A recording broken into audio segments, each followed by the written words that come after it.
Ladies and gentlemen, welcome back to the Hard 100, a video series documenting the culling of my collection from what it is to what it's going to be. And that is a Hard 100 games. Today, we are going to be talking about a game that I very much like. Spoilers, it's great. This is a game that blends two themes pretty flawlessly. We have theme A, which is the pirate theme, Avast. And then we have theme B, which is sort of a racing game kind of thing. There's a very dirty joke that I heard as a kid. It goes a little something like this. I was in a bar with a friend of mine, and he said that, you know what? Sex is like Jamaica. And I say, well, why do you say that? He goes, well, you always want to go there. Once you've been there, you never want to leave. And once you leave, you always want to come back. That can be said about the game we're talking about today. Jamaica. Jamaica. Unjo de Malcolm Braff, Bruno Cathala, and Sebastian Ponchon is our designers by GameWorks, and Asmodee is a game about racing around an island that may or may not be Jamaica. So what this game has you doing in a very clever way is it has you doing simultaneous action selection based on a handful of beautiful cards. What this game has you doing is on your turn, you are the captain. And I challenge you to play this game at least once without taking that first player marker and go, hey, I'm the captain now. So you take that and you have two beautifully wooden dice and you roll them and they have two numbers. You're going to put one of those numbers in a day slot, one of those numbers in a night slot. The number in the day slot corresponds with the upper left-hand corner of the card, and the night slot corresponds with the upper right-hand corner. There are different symbols that will allow you to do different things. They will either allow you to take more food or more money or more cannonballs, or allow you to move forward or backwards a certain number of times depending on the number on the die. So what happens is everyone will pick their card in secret, and then one at a time, starting with the captain, you'll flip it over, you'll do the morning action, then the night action, and then it goes around the table, and then you pass the captain and it goes on. Why do you want to move forward? Because you got to move forward to win the race, people. That's how racing works. What happens when you land on a spot? Well, you either have to pay your crew in food, or you have to pay the port in money. So that's why you want to get the money and the food.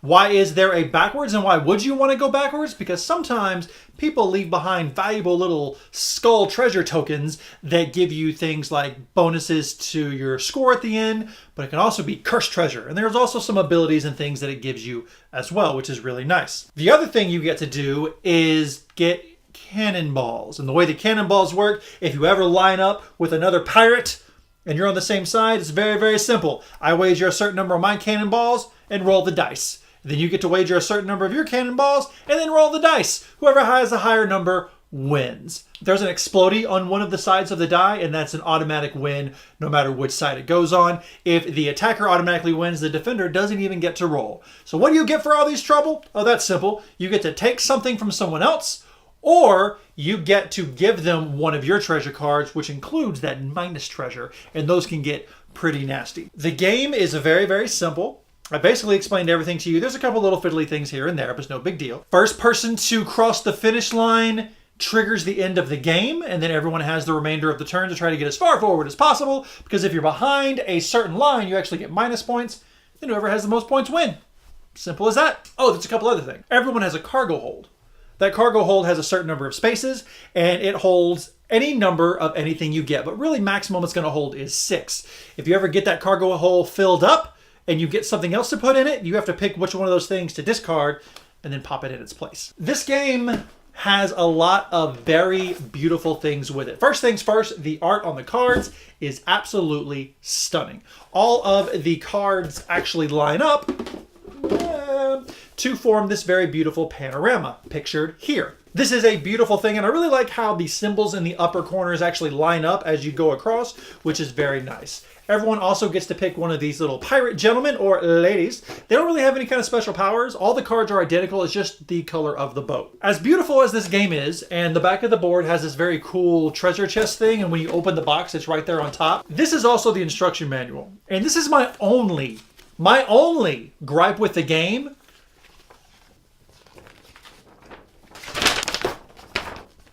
These are the rules.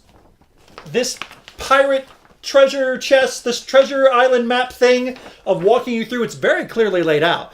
But if Billy forgets a rule, he has to fumble this thing out to try to find where it is to get something down here. And that can be a bit of a headache. But I'm sure there's a player aid out there. But you know what? It's so cool. I don't even care. And the box is lovely. Everything fits in here perfectly. It's very, very, very nice. It's a very quality production. There's also an expansion. What the expansion does, as far as I understand it, is it allows the player to get rid of the treasure tokens that you would land on, and instead you can actually get people into your crew. They give you some of the similar powers, but also different powers, and that allows you to fill up your cargo hold with more people and just kind of spice things up a little bit. I haven't played it with the expansion yet. It's up there. Why would I buy the expansion if I'm getting rid of the game? Haha, bitches! I ain't getting rid of this. Jamaica is in my hard 100.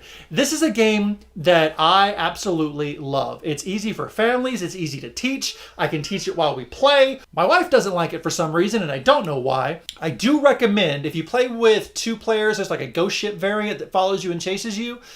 The maximum amount of players, what am I telling you this for? Housekeeping. 2 to 6 players. I have played it with as little as 3 and as most as a full 6. Most of the time it's like a 4 or 5 player game.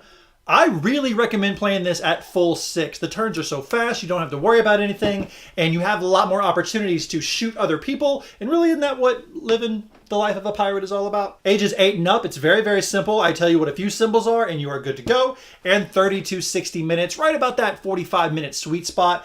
It gives you the feeling of a very big game without being a very big game. It's not heavy. It's not anything more than what it is. And what it is, ladies and gentlemen, is Jamaica. It's a beautiful game. You should go and buy it. I don't know about the crew, but if you love Jamaica, why wouldn't you want more Jamaica? Ladies and gentlemen, thank you so much for joining me at the latest edition of the Hard 100. This is right for my shelf. Is it right for yours? You're goddamn right it is. Go buy it. Play it with your family. Play it with your friends. Play it on National Talk Like a Pirate Day, September something. I don't know. It's a great game, guys. Enjoy it.